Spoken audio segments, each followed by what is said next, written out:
Our guest is the executive editor of the Litchfield County Times. She's a nationally syndicated columnist and a former college professor. She's also a parent. She's authored numerous articles and several books, her most recent being The Pummeled Heart. It's subtitled Finding Peace Through Pain. And it's my pleasure to introduce Antionette Bosco. Welcome, Antionette. Thank you, Father. Finding Peace Through Pain. Why did you write a book like that? Well, I think it was a book I had to write because in the last few years of my life, I had rather extraordinary things happen to me. I had a beautiful son who committed suicide in '91, and then I thought that that was about all the pummeling I'd ever have to take. I thought that would be the worst. And then in August of '92, my son John and his wife Nancy were murdered in their bed in their home in Montana, an execution-style murder, no clues, no robbery. It just seemed as if they had been wiped off the face of the earth. And I want to tell you, murder was really, really difficult because it was the intrusion of the worst evil imaginable into your life.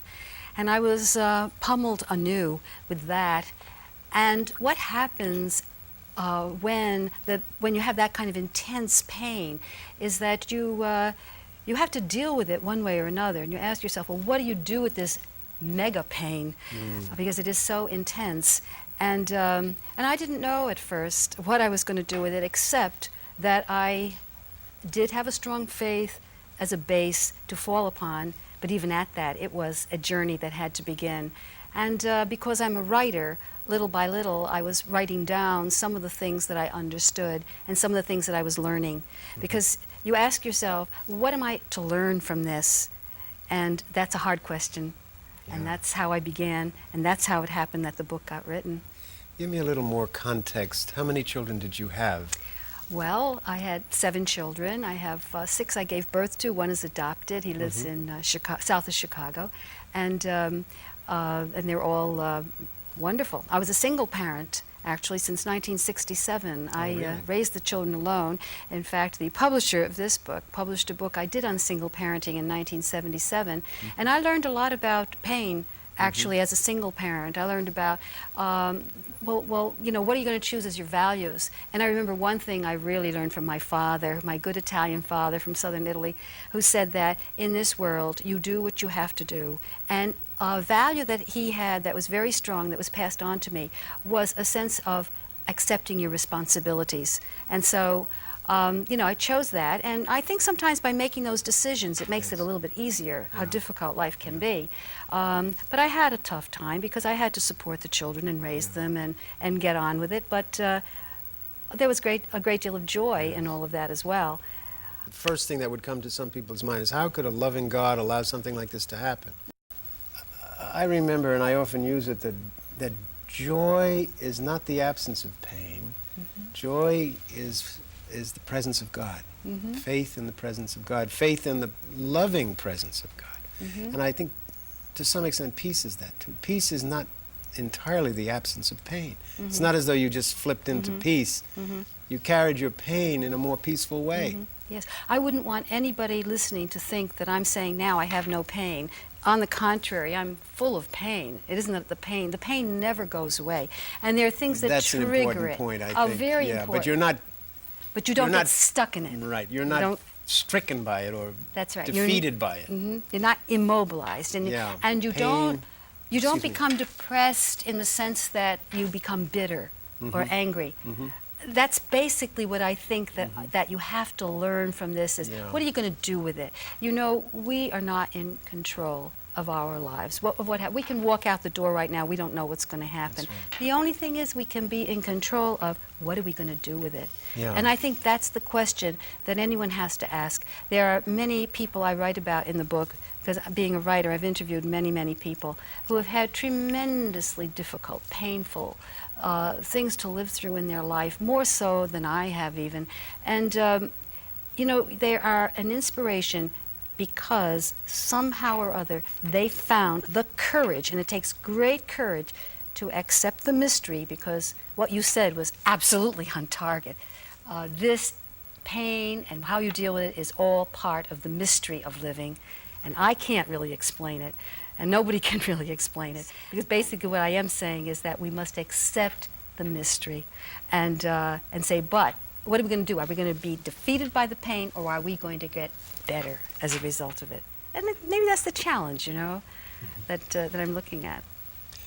Well, I think it's absolutely amazing that you've been able to fight your way through that kind of pain and hold on to your faith. In one of your chapters in your book, you mentioned that we expect too much from life, and that sometimes that alone gets us into trouble. What did you mean by that? Well, you know, I think that we hear people complain so much. Every time you pick up a complaint, you know, you complain, it's raining today, the car didn't start on time, you know, there was too much traffic. I mean, you constantly hear this whole, you know, litany of complaints about everything.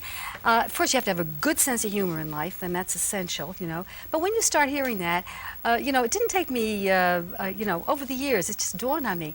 People expect too much. Years and years ago, I read a book by Monsignor Roland Knox. Remember Monsignor Yes. Knox? And it was called A Retreat for Lay People.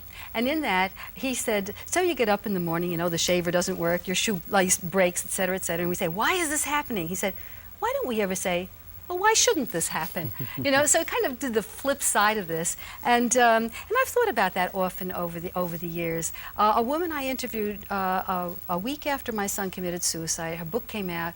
It was called "We Thought We Heard the Angels of Madness." She had a son with manic depression, and it was a wonderful book and a terribly sad tale. And she said that her father always used to say, if we question why do the bad things happen, then we also have to question why do the good things happen. But you see, most of the time we don't think about that. We only think good things should happen to us and not the bad things. And that's probably a little bit naive. So as you get older, life itself teaches you. Yes. Teaches you that you're expecting too much. The Bill of Rights introduces the idea that we have the right to the pursuit of happiness. Mm-hmm. A lot of people interpret that to mean that we have a right to happiness. Mm-hmm. But the pursuit of happiness is not the same as happiness Mm-hmm. itself. And sometimes we get changed along the way. Some Mm-hmm. obstacles come to the way of peace and happiness, and you have to fight and work your way through them. Mm-hmm. Mm-hmm. What do you think a preconvinced attitude toward expectations does when a disappointment comes? That was the point you were making, isn't it? Yes, yes. I think what happens then is you're just simply not prepared for how to deal with the fact that, hey, something went the way you didn't think it was supposed to go, so that you start at a kind of a point of weakness instead of a point of strength. You know, I think that if you're a little bit more realistic about the way life is, the duality, like I mentioned before, that there's, you know, there's the good and there's the bad. If you're a little more realistic about that, when something really serious, really bad happens to you, then at least you're at a starting point where you might be able to go forward instead of getting stuck. Mm-hmm. See, as I keep saying, the main problem is getting stuck in that, in the pain that you All right, have. let's get into that. Let's say that the worst happened to a person who's listening to us.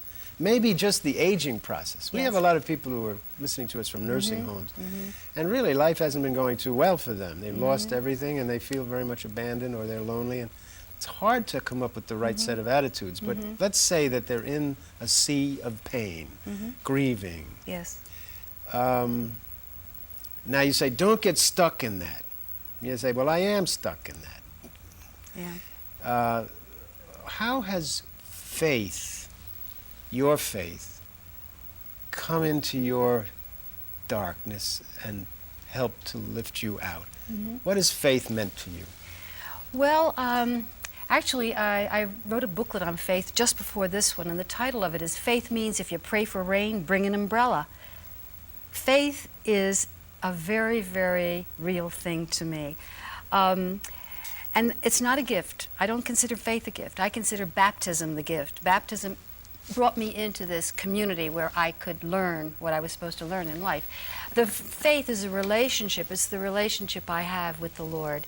And that's what has come to my aid all the way through. Yeah, but I'm not satisfied with the analogy. If faith means pray that it won't rain, but bring your umbrella, well, what I mean, good is praying for no rain if you know that it's going to... What did you mean? What was the point? Well, in other words, we're back to expectations again.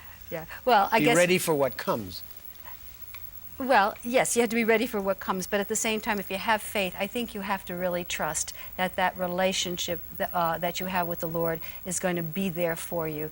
You know, I guess the greatest mentor any of us could have, or certainly myself, is in the Gospels with Jesus, and to look at that life, you know, and to look at that life that accepted what was given to the death, you know. People say, well, carry your cross. Well, that's not easy because it means we have to go to the death, maybe, you know, carrying that cross. But that is what has really helped me. It's a difficult question you ask because I know. I can't, if I could have an answer that would make everybody feel good at this moment about their pain, their suffering, their losses. You see, everything is loss. Okay. The Now, aging I think person. we're okay now. I think it's very realistic to speak this way. Mm-hmm. And yet, I have to look on you with admiration. Because through faith, you have, in fact, weathered a very terrible storm. That would have been enough, perhaps, to defeat some people. Yes. And somehow your faith has enabled you to do And it. I wouldn't want you to think, by the way, you know, oh, this woman's so strong and she didn't have any problems. No, you know, No. I'm like anybody else. Lord, I believe, help my unbelief. Mm-hmm. You know, I've gone through life that way on the tightrope because there have been times when the faith has been tested so very, very strongly. Well, was it tested with respect to the issue of forgiveness? Have you been able to forgive the murderer? Gulp. You know, that's an interesting question too, Yeah. because I've done a lot of thinking about what does forgiveness really mean, and for me it means that I am not going to let what this boy did to my kids ruin who I have tried all my life to become. In other words, if I let what he did make me become bitter and angry and miserable and hating everything, then I would have no forgiveness in me whatsoever, because I would have lost everything I have tried to learn in life and to grow, the growth I've done. Yes. And I don't know whether that fits into the idea of forgiveness, but I think it does. I certainly would not want the death penalty for him, which is what Yes. at this point he is facing, and we have expressed that. But he should be punished. Yes. There is a difference Oh, between yes. saying forgiving and there's a need for justice and there's a need for punishment. But forgiveness, I think forgiveness has to do with who are you going to become? The Lord said on the cross, forgive them for they know Yes. not what they do. Don't hold a grudge in your heart. That's right. And that's what Yeah. I think forgiveness means. Well, not everybody could feel in any way, could have good feelings towards such a person, but I always think there's a distinction between forgiving and absolving. I think only God can absolve crimes. I think you're right. And God does forgive, but he has set up a precedent that you have to ask for forgiveness.